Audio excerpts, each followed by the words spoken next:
what helps people with, like particularly things like the carnivore diet or something like that, what helps them is with satiety.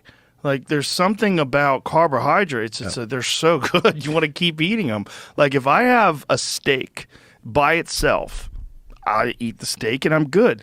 But if there's like lobster mashed potatoes or fries sitting there, I keep going, and that's like an extra 1,000 calories at least. Well, so part of that is the blood sugar response. Some people will say, why do I crave a big dessert or something sweet after a big meal? That should make no sense, right? Well, that's a blood sugar increase.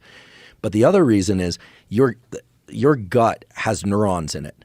Those neurons signal to the dopamine centers in your brain. And those neurons are looking for basically three things. They want amino acids.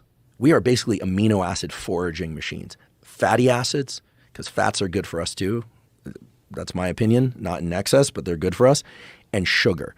And when you get enough steak, you're getting enough amino acids and fatty acids, and that signal is sent to your brain, and a pathway shuts down that says, I need more. The moment you throw in a cookie after that steak, all of a sudden your appetite goes, and it's not blood sugar, or at least not blood sugar alone. It's those neurons in your gut going, oh, there's sugar coming into my system. Get more of that. Because it's an evolutionary conserved system designed to get you more resources. So this is why if you look at your gut-brain axis as, yes, there's a microbiome and that's important too, but if you think about it as it's sensing things independent of taste, it's actually looking for specific nutrients. Then I think if people forage most for high-quality protein and high-quality fats, it's kind of obvious that that's the best way to build the basis of your diet. And then carbohydrates on a kind of as-needed basis. Yeah. Right? If you're doing a lot of weight training, depleting glycogen, et cetera. So that's where I think there's a place for low or zero carbohydrate diets.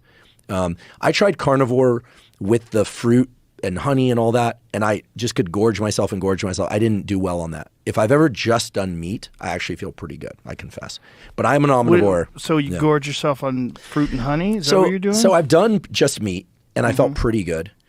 To great. I mean, you feel lighter, you definitely lose weight, you're holding less water. I found it hard to train really hard with the weights regularly. Me too. And so I asked Paul Saladino, I said, I want to bring in some rice and oatmeal here because I'm suffering in the gym, and I love working out.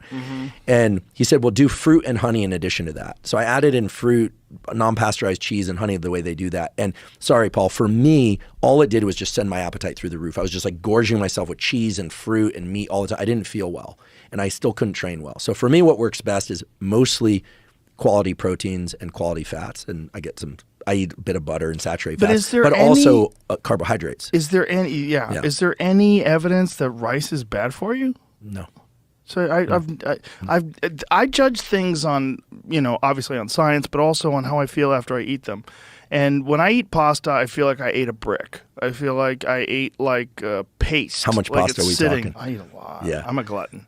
I mean, I like a big bowl of spaghetti with like sausage and meatball. Oh, so good. I love it. Oh, lasagna. I love it. But if you train hard, it should be fun, right? I don't feel like that with rice.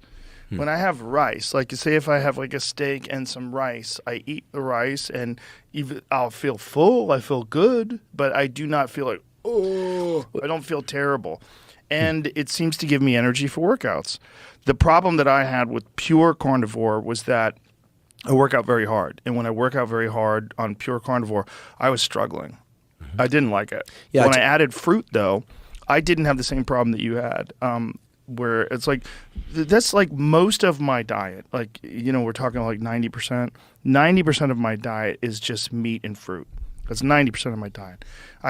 I'll eat a salad if I feel like eating a salad. I enjoy salads, but I always make sure that I'm only putting olive oil and balsamic vinaigrette. That's all I use. I don't use like bullshit salad dressings because they're all filled with seed oils. And sugar. Yeah, it's all garbage. Yeah. It's like so many people think they're eating well. And like, my God, you have 500 calories of fucking nonsense on your salad. That and it's like, it's not good for you. Yeah, and I eat pretty similar. I do eat rice, oatmeal, typically after I train. And in the evening, I like some carbohydrates for my meal because it helps me sleep. I've read things about glyphosate in oatmeal, and that some oatmeals have a very high level of glyphosate contamination. Or Shayna Swan, or phthalates. Yes, phthalates. Glyphosate's a different thing. That's Roundup. Yeah, I think the nutrition, it's clear. Again, I'm citing him a lot because, frankly, he's like an encyclopedia for this stuff, and he can call up meta-analysis like nobody's business. You know, Lane's made it very clear by pointing out the data that carbohydrates aren't going to disrupt your ability to burn fat. Right? It's about keeping calories in check. It's calories in, calories out. Yeah. Lane is very specific about that, and I think he's absolutely right. You know, there's so many people that have these ideas that if you eat carnivore, you burn fat because of you eat less calories. Yeah. You get satisfied quicker. You eat less calories. Well, I have one idea that I'm hoping someone will test, which is when you're on a low carbohydrate diet or you're doing intermittent fasting, one thing that's very clear is that your adrenaline and noradrenaline, epinephrine levels are higher. And one of the things that you see is that people are more alert, and when they're more alert, they move more. And that brings us back to NEAT, this non-exercise-induced thermogenesis. As you said, you eat a big bowl of pasta, and it tends to make you feel kind of sedentary. Oh, yeah. Whereas when you just eat meat, you can go, go, go. Yeah. I ran into Jordan Peterson not that long ago. And, you know, he's really big. He does 3 steaks a day. And not just for his age, he looks very fit. And he feels strong. Now, I don't know what he's doing in the realm of training. I don't think he lifts weights. Exactly. So I don't think he has to replenish glycogen the same way many people do. But I think for people who are doing mostly cardiovascular exercise, some resistance training, I think he does some, the carnivore thing may work very well. But I think that also just being a mobile, moving person.